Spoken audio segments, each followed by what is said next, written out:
Hello, today I'm doing another video for beginners. I sometimes get comments that I work too fast, so I'm really going to make an effort this time to do all my stitches slowly so that beginners can follow along and find it easy to accomplish this little edging. So I just wanted to show this very easy pattern. One thing I like about tatting is that even the simplest of edgings can look really effective and very pretty. So you could use this to make a border for a handkerchief, for example, or as an edging for a collar or for a cuff or something like that. And so you have the straight edge here, and I'm going to show you how you can just very easily go around the corner. So if you're working on a square piece, how you can go around the corner by making the two rings without the chain in between. So I'm going to start with a new piece to show you how to get started. So you would start with what we call shuttle and ball. So you just wind your shuttle from the ball, but you don't cut it off. So here you are. So I've got my shuttle here and it's still attached to the ball of thread that is here. So we're going to start with the first ring. So wrap around your left hand and we're making 3 stitches, a picot, 3 stitches, 3 picots, 3 stitches, 1 picot and 3 more stitches. So as you can see, the only number you remember is the number 3. So 1, 2, 3. So I'm not explaining how to actually do the stitches because I do have a video that explains this. So I'm assuming you know how to make the stitches, but I'm just going to work slowly so you can see how to make this pattern. So 3 stitches, 1 picot, so it's a small picot for joining, like this. 3 more stitches, so 1 after the picot, and I always count the first half that completes the picot as the first half of the next stitch. So you can see the picot here is in between the 2 stitches. So we're on to the next stitch. 1, 2, 3, and now we're going to make a series of 3 picots that are graduated. So it's 1 small picot, a longer picot, and a small picot again. So 1 small picot, a longer picot, and I just measure those approximately. I just look on my finger and you get used to visually how it looks to make them symmetrical, or the length that you are wanting. So a small picot, a long picot, and another small picot, like this. And so that's the completing the picot is the first stitch of my next series of 3. So I'm making, so that's 1, and I'm making 2, 3, another small picot, and completing the picot is the first stitch of my next series of 3. So complete. So that's 1 here, 2, and 3. So that's all the stitches of the first ring. And working like this with the shuttle still attached to the ball means you don't have any end of thread to hide at the beginning. Close your ring. Here's your first ring. And now we reverse work for making the chain. Wrap around your left hand for a chain. Wind back your shuttle if you're using a bobbin shuttle. And we're making 3 stitches, 1 picot, and 3 stitches on the chain. So first half, second half for 1 stitch, 2, 3, and this little picot on the chain, this is the picot now, and 3 more stitches, 1, 2, 3. So I started saying the picot on the chain is what you're going to use to attach your edging to whatever fabric you're using for your design. So finish the chain, and then we're reversing work again to make the next ring. So wrap around your hand for a ring and start again with a series of 3 stitches. Make sure your first half stitch is very close to the end of the chain you worked just previously.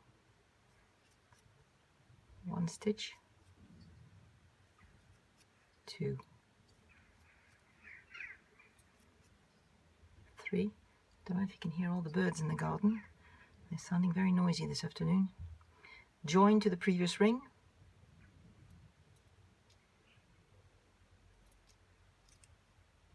Pass your shuttle through it. And this is the first half of the next stitch. So then you do a second half to complete the stitch. 1, second double stitch, 2,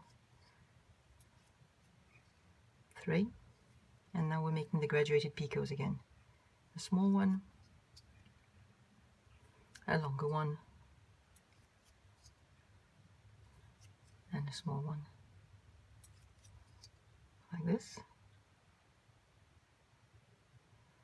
And 3 more stitches, or rather the picot was completed by 1 stitch, so we're making 2 more stitches for a total of 3.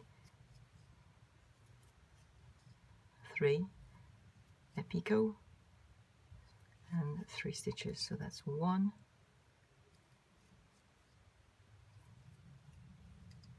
2, 3. So now we've made 2 rings. We're going to close this ring.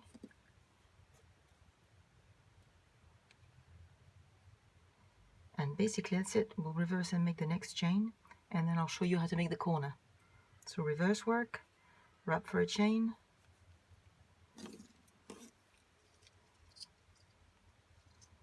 when I'm working from the ball like this, I wrap twice around my little finger to give me a bit more tension. If I'm working with a shuttle, I find wrapping once around my little finger is enough. So 3 stitches, 1 picot, 3 stitches for the chain. Again, making sure always the most important is the first half stitch, so there's no gaps between your elements. 1, 2, 3, 1 picot, and 3 stitches. 1,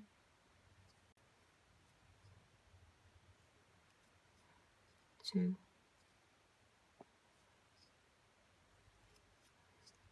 3. Snug your stitches, make sure they have a nice little curve on them, and reverse work again.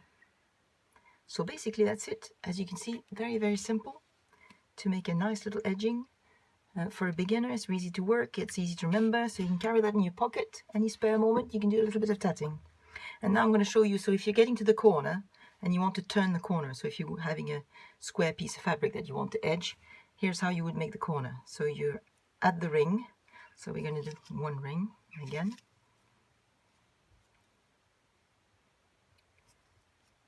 1, 2, 3, join to the previous ring again. 1, 2, 3. Now we're making the picots, a small one, a longer one, and a small one, like this. And then another series of 3 stitches, so that's the second one, and 3, and a picot, and 3 more stitches to complete the ring. So that's 1, 2,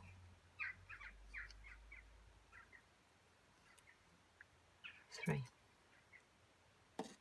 and close the ring. I hope the speed is better. Please let me know in the comments if you are a beginner, if you're finding this is better or not.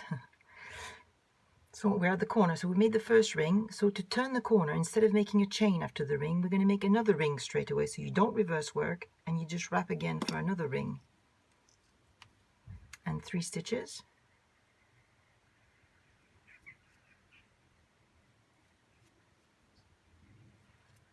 2, 3, and into the previous ring, and 3 more stitches. That's the first one, 2, 3, the picots, a small one, a long one. I was just going to say, yes, the long one. You see, I'm just kind of visually looking at it, and then I hold it with my thumb in place as I complete the second half of the double stitch to hold the picot. And the small one.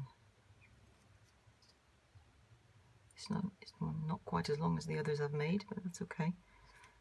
3 more stitches, so we're at the second stitch, and 3, and the joining picot, and 3 more stitches to complete the ring. 1,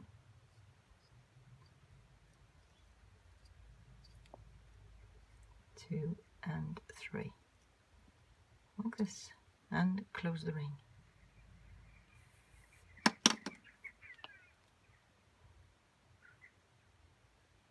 So there you go. Doing the 2 rings together without the chain in between makes it go around the corner. You see, now you're going in a different direction.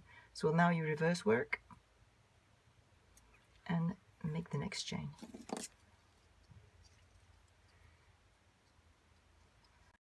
Back my shuttle. And the next chain. Especially on the corner, make sure you pull that quite nicely so there's no gaps. So that's the first stitch. 2, 3, a picot, and 3 more stitches. 1, 2, 3, and snug your stitches and reverse work again, ready for the next. So that's it really. Very, very simple little edging and how to go around the corner by making 2 rings one after the other without the chain in between. And now you're just ready to go down the other long side of whichever design you choose to make. I hope this was helpful and you enjoy making this little edging. See you next time. Bye bye.